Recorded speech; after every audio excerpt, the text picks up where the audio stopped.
everyone. Welcome to Food Rebels. This is the podcast that brings you brands, chefs, and live on-air tastings. A show that is dedicated to the more rebellious side of the food world, where we celebrate people who have challenged the status quo. I'm AJ Sharp, taste expert, food writer, great taste judge, business owner. And with me today, we have producer, co-host Georgie. Hello. Welcome back. Thanks for having me back. Nice to have you back. And today we are talking about snacking. Yeah, snacks. Which we love. We love snacks, don't we? Well, I don't actually tend to snack that much, but I have 3 children who snack a lot. And that is generally the theme of the day. Every day, what can I snack on? Yeah. So I know a lot about snacks, but I don't generally snack myself. I snack a lot. I probably don't really proper meals most of the time. I mainly just go from one snack to another snack. And actually, a big pot of hummus and a couple of crackers for me is lunch. Like I'm done. I'm happy with that. Yeah, I mean, I love hummus, so I'm well on there with it. But I would have that with a salad generally rather than a snack on its own. But yeah, well, you are much more healthy than me, much better than I am. I don't think that. Maybe have a bit more time. Possibly. But the snack industry is huge and it's growing. It's worth 2.8 billion in 2022 and it's only gone up, I think, since then. It's a serious business. And we've got 2 guests on the show who are shaking up the snack industry. They certainly are. So let's introduce you guys. We've got Chester Robinson from Ray's Snacks. Welcome, Chester. Hello, thank you for having me today. Pleasure to be here. Can you just tell me a little bit about Ray's Snacks? Yeah, sure. So Ray's Snacks is inspired by my mother's homemade granola.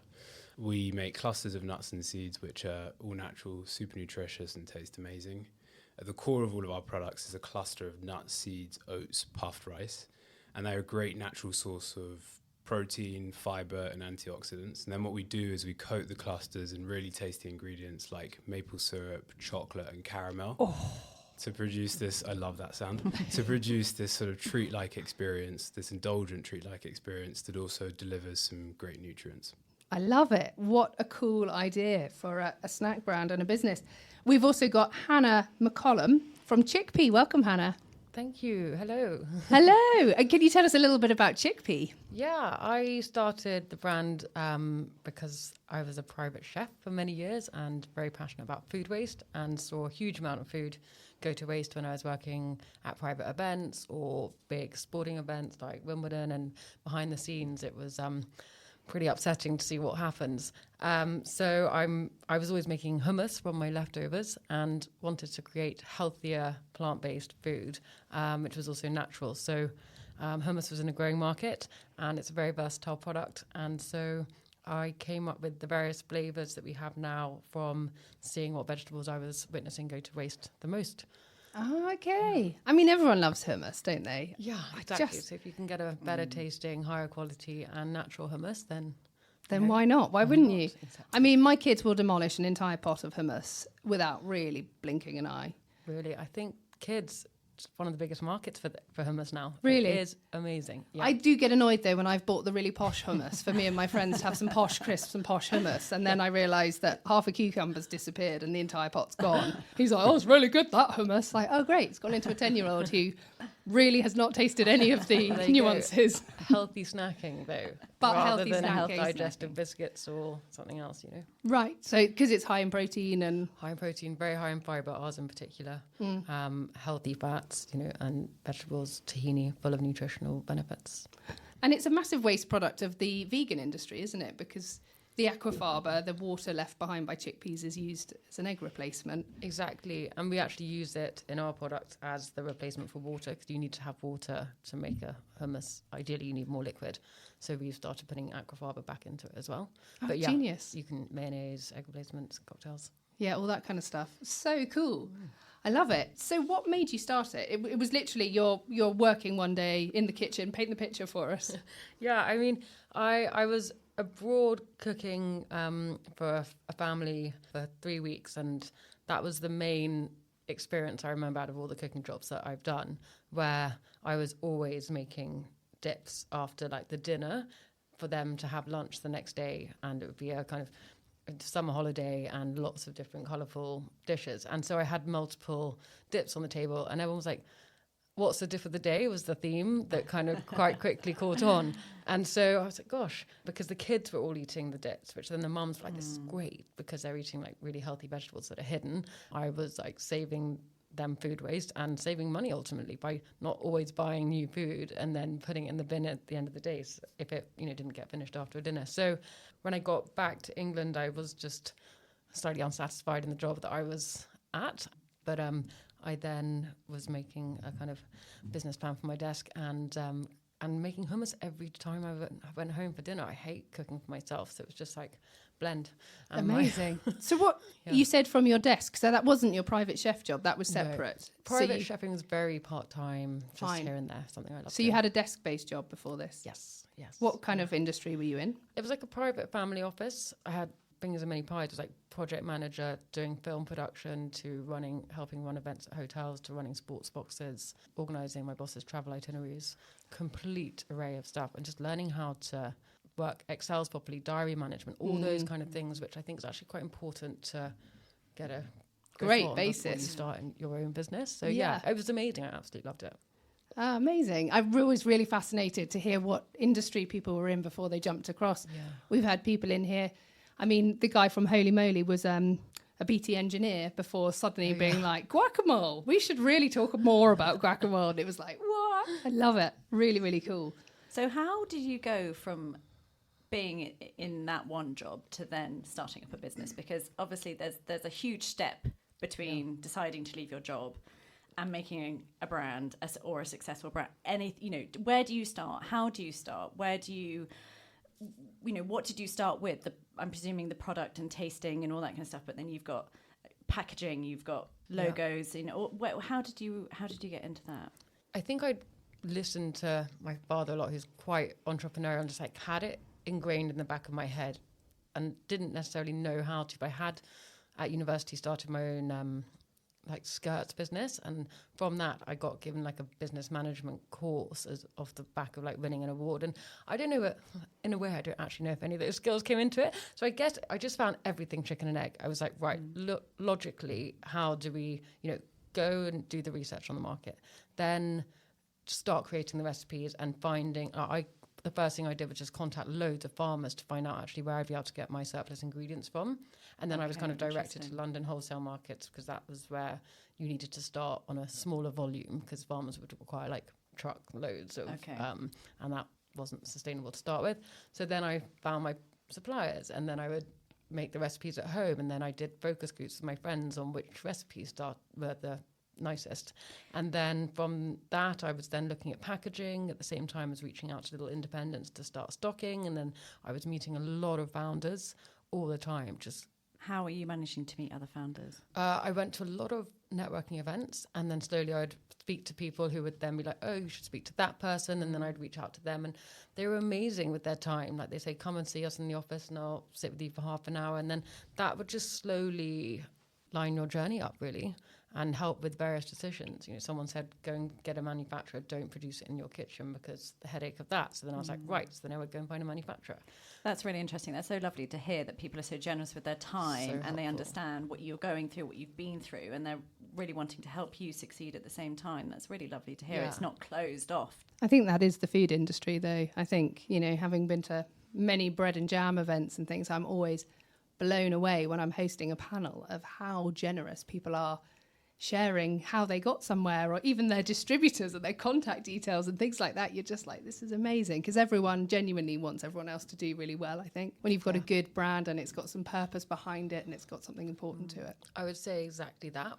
When you've got a purpose and they really like the brand, they really want to help you. And you've got real focus, yeah? You're coming in with a real focused product, and so it's very easy for somebody to say, oh, I know how I can help you, because that is so focused. I think sometimes when things are really broad, they don't know which direction to help you in. So by sticking with, with this gorgeous array of hummuses that we have in front of us, I can see that it's really much easier for people to offer you and give you really select advice. Yeah. I just want to go back to the food waste element that you had. So this was the wholesalers in London who, at the end of the day, hadn't sold their produce, or it was about to go off, or how did that? Yeah, so their day starts at midnight and it finishes at 6 a.m. because it's all the distribution vans go in and collect before then restaurants and caterers open. So I'd go around, well, maybe it ends at 8. I'd go around 6-ish, so it wasn't too late. And I made friends with this guy who was just so helpful. And every time, like, Hannah, over there, he's got roast beetroots. And then next time, like, that guy's got the carrots. And so I was then able to get a grip on who sold what, and I just wander around and basically this was such early days. I would then be collecting the goods, as it were, and taking them home in my car, and that's when I was producing in my kitchen the first year. And then I moved, when I started with the manufacturer, which was in North East London, I had a guy who was a driver who collected, vegetables for people, and he knew who had all the waste. So he would get it from different suppliers each day and then deliver to my manufacturer, because I just couldn't do that anymore. Keep up with that, so that was the next step. But my manufacturer, Hannah, like, he'd ring me up saying, I can't use these spinach, like, they're all bruised underneath, everything's brown, it's going to really affect your shelf life. I was like, oh, that's the whole point. I want you to use the waste. Yeah. I've just cracked on, because I can't help myself, and tried your spinach and the beetroot. So you've used waste veg like spinach, beetroot, and what are in these ones over here? This is carrot, ginger, turmeric, and then we've got a velvet, which we launched later on to basically complement the range, because a lot of people will want to try a flavoured one and then want to try normally buy a plain one alongside, so it's kind of helping with the double purchase, as it were. And then most recently we've launched our truffle hummus, which is in collaboration with the Truffle Hunter, who is a brand close to me. I know the Truffle Hunter. Do you? Yeah. And I don't know why, I just love truffle, and they have a lot of, there's no such thing as surplus truffles, really, because they come in all shapes and sizes. But I was fascinated by the truffle industry, and it's growing as well, isn't it? It's People growing. love truffle, and these are posh hummuses, aren't they? Like truffle.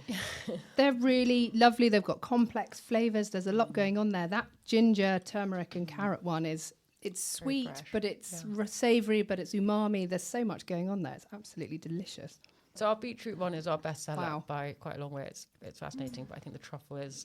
The beetroot one is... Yes, but the truffle now, I would say, is hopefully going to be in close competition. Okay, please leave that one behind. That one is... the truffle one is special. That is really lovely. I could probably eat that whole pot. Yeah, me too. So that one's going in for great taste, and then the beetroot and the velvet have the great taste awards. Oh, wow. Fantastic. So what star rating do they have? They have a 1-star. I think they're 1 That's stars, really good. But truffle, let's see what happens. Let's see what happens. Let's see where we go. There's a lovely, like you say, the textures are all really varied, but the flavour of truffle really does come through. It's strong, and I think we wanted to make sure that if we were going to launch a truffle one, yes, it's going to be more expensive to produce, but don't kind of, I totally compromise agree. on the It's got truffle. to actually taste a truffle, because there are quite a few things. Truffle, supposedly truffle's flavoured things. You're like, that doesn't taste funny. I can't taste that at all. Exactly. I have that in restaurants sometimes. When you order a truffle thing, you're like, I'm sorry, that doesn't taste a truffle at all. I know, it's annoying. It's really annoying, especially if you kind of paid a premium to have some truffle on it. But I think it's one of those things, isn't it? Because it's quite Marmite. People love it or hate it. But I think the people that love it really love it. So they want it to really punch with truffle. So it's a bit like there's no point doing it halfway, is there? Exactly. And having a high quality truffle oil, like there's really matters. It really matters, yeah. And also, I hadn't realised loads of truffle oils actually have never even seen a truffle. Really? Yeah. It's like essence of some kind of truffle, but it's once met it at a party and now pretends to be its best friend. Exactly. Because there is obviously, because it's such a high value product, there are then people try and make offshoots of cheaper versions, and it's not actually. Yeah, you've got to go to someone good like the Truffle Hunter who's doing it properly. And tell us about these. I'm holding up a snack pot that you've got. Yes, our new development, which definitely took a long time. It's basically an ambient snack pot, which means it's fridgeless, doesn't need refrigeration. It's got a 12-month shelf life, and is a game changer because it can access many more areas of the food industry that we weren't able to before. And I mean, for kids' snack boxes, it means it can sit at the back of a sweaty classroom all day and still be fine, doesn't it? Exactly. So great for lunch boxes. You can buy them in packs on Amazon. We've got a wholesaler who distributes to a lot of the offices. So offices, health sector and education. Yeah, so just to explain what it is, exactly, it's a divided pot. one side you've got breadsticks and the other side you've got the hummus, and then it's in a nice little sleeve which says what it is. So that's got 11 o'clock slump written all over it to me. I think how amazing that you've made it like to be so stable though and last for such a long time. That's incredible. Probably one of the biggest challenges I've had to do like with the product, and I think that's why it's quite valuable, and we realise that there's a gap in the market kind of for healthy on-the-go snacking, which isn't kind of a bar or nut that's just like, and people love hummus, so why not be able to make it more accessible for kind of on-the-go at the till shopping? Absolutely. And hiking, sports, shove it in your backpack, or all Oh those no, I kinds of love it. things. But it doesn't have anything nasty in it. It's all natural as well, and that was the important part. That I'm always going to stick to natural. No, I love a savoury snack for the 11 o'clock slump, but I love a sweet snack for the kind of 3 o'clock slump in the afternoon. Yes. So, Ray's, this has come from your mum's recipe and you've developed it and moved it onwards. Yeah, so I suppose the idea for Ray's all comes from my mum and her homemade granola, which she started making for me and my siblings. So I've got three siblings. Where do you sit in the order? I'm always fascinated. Top of the pile. Top of the pile. Yeah, top of the pile. Yeah. You're in charge. Yeah, some say. I don't know. they're big characters. But anyway, my mum started making granola for us because she was buying granola, and when you have a big family and you're buying things like granola and fruit juice, it can get very really expensive very quickly. Yeah. So my mum had a look at what went into granola, realised that it was a very simple makeup of nuts, seeds, oats, some honey, and she started making it herself and giving it to us kids. And it got to this that she became like totally obsessed with making granolas, and she'd it was amazing. And she'd put it in glass jars, wrap a ribbon around it, send it to our family, friends, all sorts of stuff. Aww. And when I moved back home after university, I would take my mum's granola with me to work because I loved it as a snack, and I'm a very busy, active person, so I love going for a run, playing football, tennis, climbing. Basically, anything active, sign me up for it, I'm down.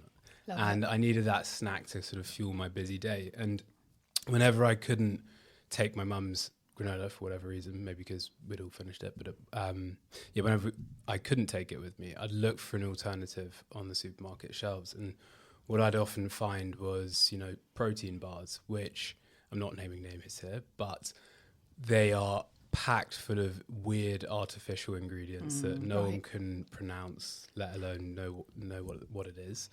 And not just that, but it almost tastes like eating sweetened gloop. It's not very tasty. Do you know what? I had one on Saturday, and to say I could not chew my way through this thing, it was so, really made my mouth stick together. I remember thinking, what am I doing? Why am I eating this? But I had just done some exercise and I thought it was the right thing to eat. But, now I need to know. I need to get some Ray snacks in. I'm the same. I've been there on multiple occasions where I've eaten one of these protein bars and it's not been satisfying at all. No. And who knows whether it's actually any good for you, right? On the other side of the spectrum, you've got, and this is what I do, I go and pick up some popcorn, which is natural, tastes good, but also it's like eating a bag of air at times. I'd eat 100-gram bag of popcorn and I'd be starving after it, right? You're not getting as many nutrients from a bag of popcorn as you are from nuts. So I thought there was a bit of a gap in the market for something like a snacking granola. I started to explore it, and I suppose wanted everyone to start eating my mum's nuts. Love it. Can we try some of them? Absolutely, please do. Which one would you recommend we start with? The maple pecans won a great taste award. Have you got a sweet tooth? Yes. Brilliant. So that should hopefully satisfy that sweet tooth. Oh, that did not come out how I thought it was going to look like. Yeah, lovely little clusters. So it's a cluster. It's a cluster of nuts and seeds. It's a cluster. Yeah. Okay. So is it coated? It is coated, yeah. And then so they stick together on this coating. So we bind the cluster using chicory root fibre. Okay. So there's nut seeds, oats, and a bit of puff rice in the cluster, and then we coat it with either this maple seasoning here, or we have chocolate orange, which you might want to try as well. Oh, I love a bit of chocolate That's coated orange. in chocolate with a bit of orange oil. Pecan is lovely. It's not. It is sweet, but it's like there's also, I suppose, the richness that comes from the nuts. So you get that kind of protein kick and Oh, lovely. Do you know, I'd be really intrigued to try that on my children. My son will eat all nuts, plain nuts, whatever. He's very happy to I have a bowl of nuts out all the time at home.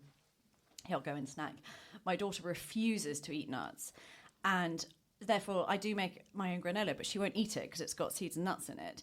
But I wonder if it was this, because she's such a sweet tooth person, whether she would eat this. And I actually think she might. I think she wouldn't really notice that if I didn't tell her it was nuts, obviously. Yeah. I think she would eat this.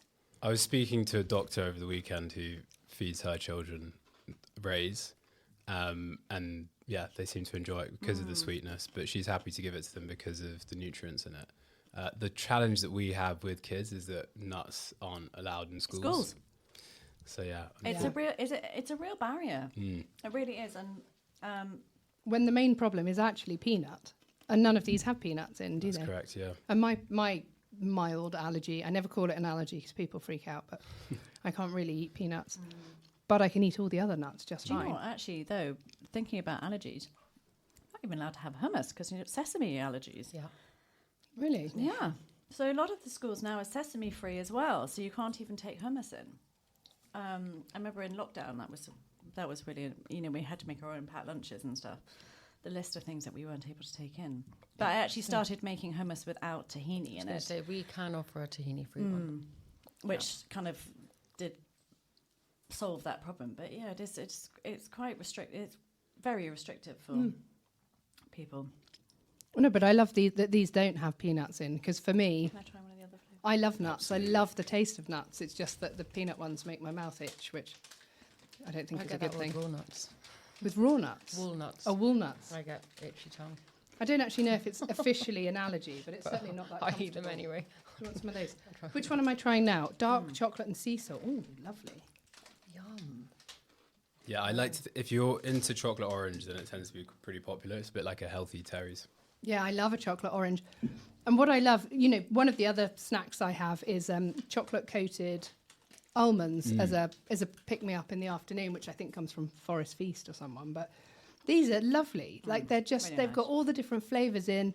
There's an umami kind of richness there. Oh, that's my favourite, the dark chocolate one. And I think I can see it being really satisfying. Like if you've had a whole bag of these, and they're in kind of individual portions here. If you've had a whole bag of these, I can totally see that being something that fills you up, because there's all the different proteins and things Healthy in there. fats, all of it. Yeah, Where fills do you you up. where do you source your nuts from? So all over, because there's a range of nuts in there. We source them from all over. We work with a manufacturer who's based up in York. Okay. So it's all produced up there, and yeah, sent down to our warehouses in Swindon and Nantwich. Oh, I live very near to Swindon.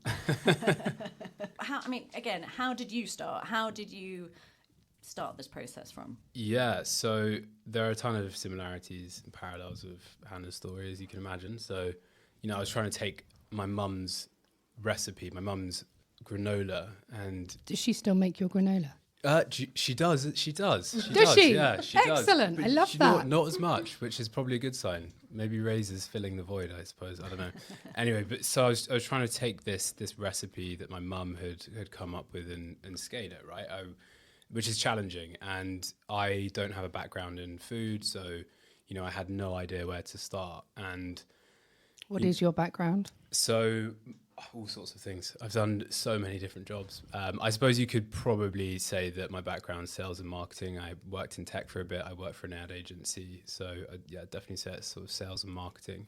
All useful skill sets for running a business later. Exactly. And in many ways, the reason I decided to do those jobs was because I wanted to launch a business. I knew I'd have to have an understanding of how to sell a product, also an understanding of how to market and position a brand, right?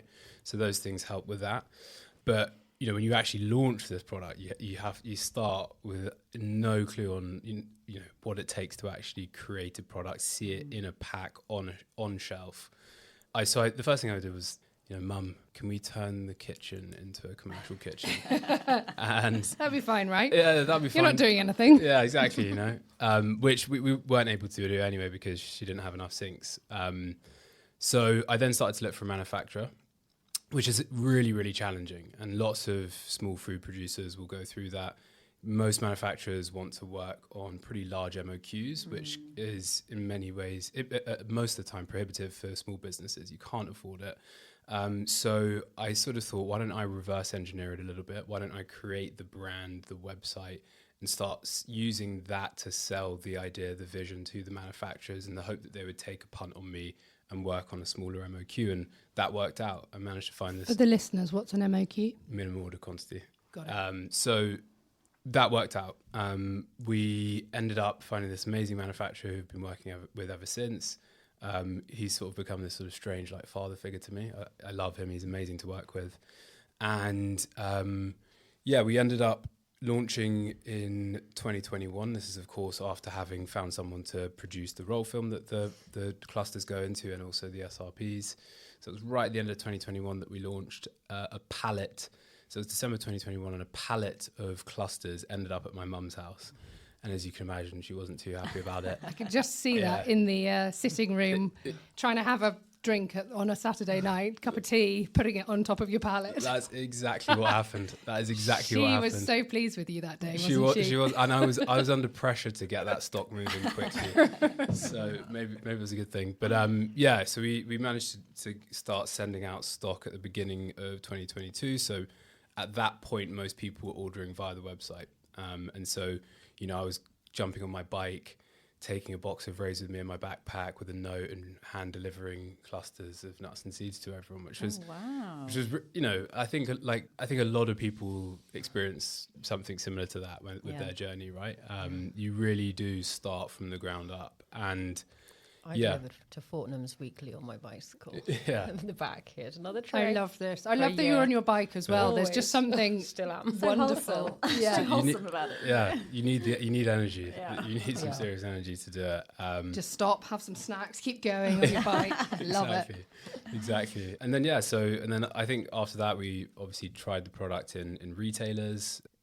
So I grew up in Kensal Rise in northwest London, and there are a bunch of small convenience stores around there that were willing to stock our products, which was great. And we got to kind of test that environment out, see if it worked for us. And then we ended up doing a pop-up store called Hooray the store, which you may have heard of before. Yeah, fantastic concept, supporting small consumer goods brands. We got really lucky off the back of that. We ended up getting onto an accelerated program with Sainsbury's.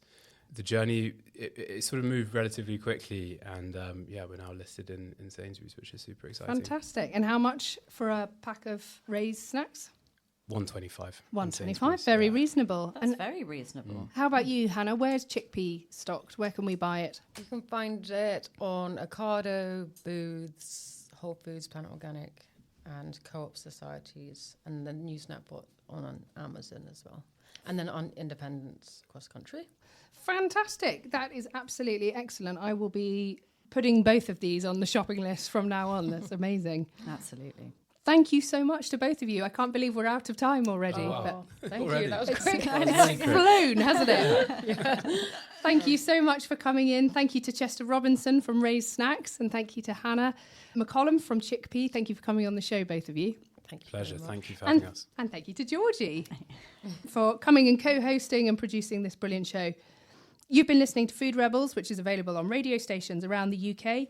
You can also listen on Apple Podcasts, Spotify and Audible. Please remember to subscribe and rate us, hopefully 5 stars if you think it's so. It makes a huge difference to our podcast. We're also on Instagram at Food Rebels, food_rebels. Give us a follow and make sure you taste the rebellion.